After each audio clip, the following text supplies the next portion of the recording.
Welcome to Future Foodcast. I'm Pam Linemiller, your host. There is a lot of talk going on about alternative protein sources, and today we are going to dive into the facts about one of those. Please welcome to the show, Riley Jackson. She is the head of marketing and partnerships for Ivy Farm Technologies. Welcome to the show, Riley. Thank you so much for having me, Pam. Yeah, we're excited to dive in with somebody who can give us all of the factual information about an alternative protein choice that your company is doing a lot of work on. So why don't you share a little bit about what Ivy Farm is doing? Yeah, well, I think before diving into what is cultivated meat and what we do, I think it's important to outline kind of the why about what we're doing. Okay. So alternative proteins in general exist because the way that we farm animals today is actually really efficient in terms of how farming has been over time. Unfortunately, even at its most efficient, it's just not the best way to get protein for a sustainable food system. So you have to give about 9 calories into a cow to get 1 out. Whereas with cultivated meat, for example, you only have to give 3 calories in to get 1 calorie out. And there are no methane emissions, which we all know is very detrimental to global warming. So I think the impact is really the driver, which is really exciting that there's so many alternatives popping up. Cultivated meat specifically here at Ivy Farm, we spun out of Oxford University in 2019. One of our co-founders is from a lineage of responsible butchers in the north of the UK. And he went off and worked for BCG, Boston Consulting Group, on really major international retailers and grocery, and discovered that the way that we make meat isn't necessarily the best way to go for the animals or for the environment. So he wanted to try to figure out if he could come up with a solution to contribute to the many solutions we will need. And then Ivy Farm was born. So basically, cultivated meat in a nutshell is you take a small biopsy of whatever kind of animal you want to produce. So you'll take a small piece of a Wagyu cow in our case, and you will take that back, distill it down into just the pure muscle, pure fat cells. We'll take those cells and do some genetic editing to tell them what to express and make them a bit more, let's say, robust to be able to survive in a bioreactor or to be able to reproduce without needing a lot of different kinds of food, just giving them exactly what they need to thrive. And then we will put them in the bioreactor, like its barn, basically, make it a nice home and give it a constellation of nutrients that we also create in-house in order to help it thrive and grow. And at the end of that process, which is absolutely wild, we get pure muscle and pure fat cells that are really, really high quality and quite safe. So right now we're in regulatory approval. And there are about 3 companies worldwide that have regulatory approval. So it's happening, which is really exciting. And that's the gist. Yeah, it is happening. Well, let's break some of that down because yes, lots of info. Initially had the idea like let's investigate alternatives.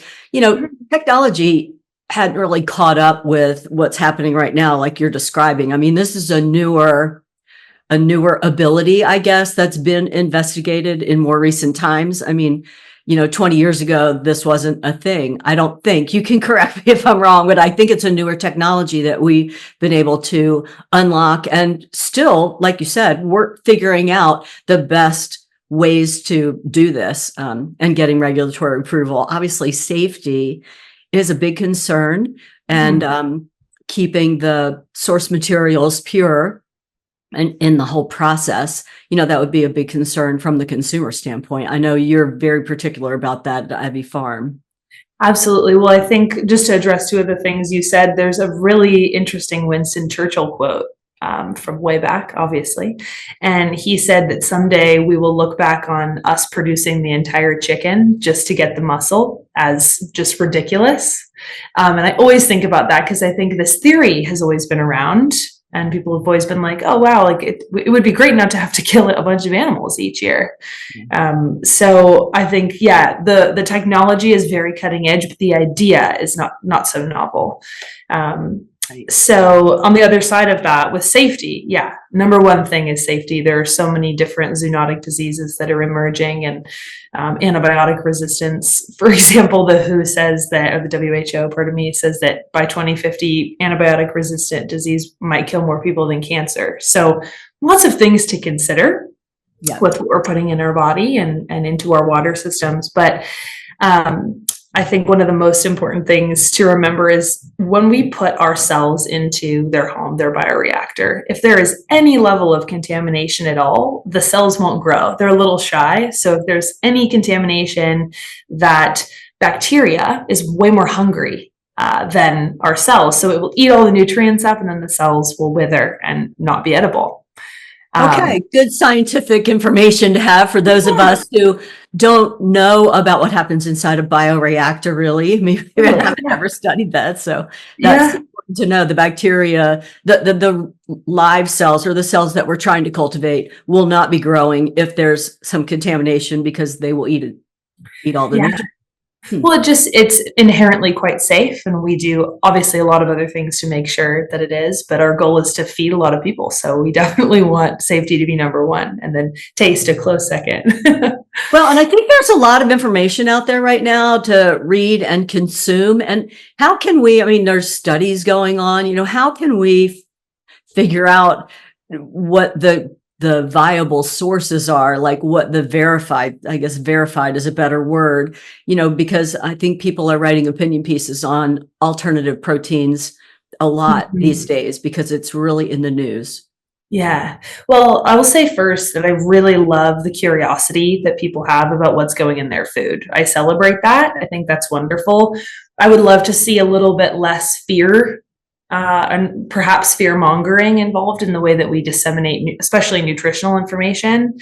I come from the alternative protein space in the US, and I worked for companies like Impossible Foods and Tyndall Chicken. And one of the biggest things with any kind of research about, let's say, protein or hyper-processed food or milk, you just want to look at who is funding that research and what their motivations are. So if the research paradigm right now is how much protein is in milk, it's not, is milk healthy? Or how healthy are eggs, not are eggs healthy? And I'm not saying either way, but I think look at the question being asked and who is funding the people that are asking the question.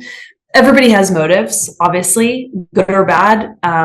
I just think that the curiosity that we have around our nutrition should carry over into who's telling me this information. Like, where, if it's a TikTok video, is that a certified nutritionist that's telling you about your protein? Or is it some fabulous, well-intended person that maybe should be fact checking? Assume positive intent, but I think stay curious about that. Yeah, I think that is really good, wise words to think about. The sourcing, you want a more unbiased kind of third-party opinion, or certainly some kind of study that is done. And even with a study, though, your words of who's funding the study, is there an underlying motivation from that organization, or you just want to be sure what the sources are. And I think that's good for all of us to do in all the things that we investigate. Yeah. Carries on to lots of other things. So it's important to keep in mind. Curiosity is fun. Well, let's talk about, because we currently have a very robust, meat industry in all different areas. And so now we're talking about, adding on to that. We're not talking about eliminating that, but share about how that balance might work, like that traditional farming versus what we're doing in the cultivated space. Yeah, I think one of the most intriguing topics right now is how traditional family farming will survive and thrive in an era of innovation. They are innovating and they are doing the best they can. And I think that being a farmer is really challenging, and they deserve an incredible amount of respect. We are building partnerships right now with traditional family farms, actually in the UK, mostly around how do we educate each other on what's actually happening. There was a study that recently came out that was asking the question, how do farmers feel about cultivated meat and alternative proteins. And honestly, I was a little nervous because there's a lot of misinformation, like we were saying, and it came out and it was basically like, we don't really know what it is. We're curious, a little scared, but would like to know more. It wasn't a flat no. It was a maybe, like, tell me more. And I was so overjoyed. And from that stemmed speaking with this group of farmers who are doing everything they can to feed their cows methane reduction feed and make sure they're biodynamic and all this. And I think our goal is to supplement factory farming, where you're having a lot of soil degradation and biodiversity loss and methane production and destroying communities with contaminated water, things that nobody wants to do. Let's just acknowledge nobody wants to farm that way. I want all the farms, like our co-founder's family, that have been doing it for generations, know the land, care about it. Awesome. Let's have those be premium cuts and have them get paid what their work is worth. And then have the more industrial meats that are driving down price be supplemented by cultivated agriculture like us. Okay. And I think that pathway is the North Star that many companies in this industry are following, where I'd like to go to a biodynamic family farm in the Lake District. If you don't know where that is, it's absolutely stunning rolling hills in central England. Go up there, take a biopsy of one of their best cows, create it in mass, and then they can sell their traditionally farmed cuts of meat, and then we can sell their licensed cell line and support local farming and have high quality meat without the factory farming driving down prices and quality all around. Yep. Well, so I'm sorry. No, go ahead. No, what I'm hearing is collaboration, not competition. Yeah, the Bezos Earth Fund is investing wonderfully in Centers for Sustainable Protein in North Carolina and in London at Imperial College. And they're basically saying yes and to everything. That's kind of their tagline that I have heard. I don't know if that's official, so don't quote me, everyone. But I really like that, because if you look at the grocery aisle, there is everything from beef tongue to like duck foot and all these different things for all these different cultures and tastes and hundreds of SKUs. And I think that alternative proteins will be part of that ecosystem, and they're there to help try to supplement the things that might not be as efficient as we need them to be with a future population of 10 billion people. So yeah, it's more of a yes and I really like the way that they say that. So I'll steal it for this. Okay. Well, in the improv world, yes and in business, when people use that attitude, it fosters more collaboration and relationships than if you just say no, but, or, some other answer. The yes and is just more positive in getting people to cooperate together. Expansive. Thinking about your point about the farmers wanting education, I know in your introduction piece, you talked about genetic editing. And I don't know that I've really heard the term genetic editing. I've heard genetic modification, but I wonder if you could help our audience discern between that. Yeah, well, and I think this goes back to many people in our industry, I think, shy away from speaking about this. And of course, like when you're talking about food, it's hard to bring in the science elephant in the room, even though that's very present in the way that we eat, as it should be, because we have all these incredible advances all over the world and drought resistant crops and all these cool things. Of course, let's stay critical about impact, but genetic editing is different than GMO, because if you think of GMO as taking an apple sapling and then adding in the desired sapling of the kind of apple that you want, splicing it, you're adding in new DNA and getting the apple tree you want that might be more resistant to the bugs in that region or more hazardous weather, lower temperatures. With genetic editing, you're only telling the cell what to do, Basically, and my scientists are going to be like, ah, but basically, you are turning on and off different attributes. In our case, it's let's have them live longer and see if we can, and tell them how to do that, and let's see if we can make them more robust in the bioreactor so we can stir them and expose them to more nutrients and things like that. So not adding in anything, just turning on and off different things. Okay. Thank you for that explanation. I appreciate it. I hope our audience does too. And I hope this conversation gets them curious so they can investigate more, like you were talking about. Find out the information, read about it, discern about it, and just stay curious and keep asking questions, because this technology is moving at a very fast pace. I mean, like you said, you're working on regulatory approval, and there are already companies out there with regulatory approval. So things are moving in that direction. Well, I'll add one last thing. Sorry. Right on that note, I think I have to give a shout out to regulators, because they basically have to build a whole new framework for assessing things like this, because if they're using the same safety testing as meat, it's a little different.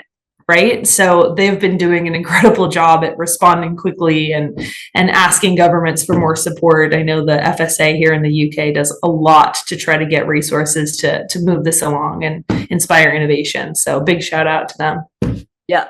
Change is happening everywhere, I guess, is the bottom line to that. Well, so getting from where we are with really in the investigation phase, the testing phase, the proving out phase, and the safety regulation, et cetera, what's next? Moving to commercialization, like then you got to think about how to scale this and how that's going to work moving forward. Yeah. I mean, that's what I spend a lot of my my time thinking about. I think that it will be a really interesting mix of exploring different channels to launch products. So there's a few different avenues you could go down. I think initially we will see blended products, potentially with plant-based or even traditional meat, where you have a 10 or 20% inclusion of cells and then traditional beef or plant-based proteins. And that's because obviously we're going to get cheaper and cheaper as time goes on. But as soon as we have regulatory approval, we want to hear what people think and get it out there. So I think at first, I would imagine it will follow, honestly, a similar trajectory to most novel foods, where you have entry into market with some Michelin star restaurant in London, and they do a gorgeous plant-based steak with the inclusion of Wagyu, and people get to come try it. And then from there, we learn more about the product and start thinking about, hey, could we do this at a larger quick service restaurant, let's say, and really amplify impact? Or can we work with a grocery chain to do a private label product where we have beef mac and cheese, and it's really bespoke nutritionals and really high iron for kids, and what have you. There's a lot of different things we could explore, but I think the short answer to your question is it will be a blend of products, like literally blended products, and then a blend of different channels as well. Truly just depending on which consumers have the appetite for it. I'm really optimistic about that, because I think we have seen people, like I said, get curious about their food. How do I make an impact? I got into this space because I was studying sustainability in business, and was like, I as an individual don't feel like I can make a difference. And someone was like, what about not eating meat? Or what about reducing meat? And I think this is a lever for a lot of individuals to feel a little bit more empowered to say, hey, I'm choosing something that will have a less negative impact on the environment and on animals and my health and what have you. So I feel really optimistic about consumers getting curious and wanting to learn. But only time will tell. It's going to be an interesting few years for sure. That's exactly right, Riley. Time will tell, but I appreciate you sharing with us where you are at IB Farm right now with this technology and moving along the process, and just giving information to our listeners and subscribers, because that's what we're all about, covering that latest innovation and technology that's happening in the food industry. Thank you so much for being with us. Thank you for having me. It's wonderful to chat.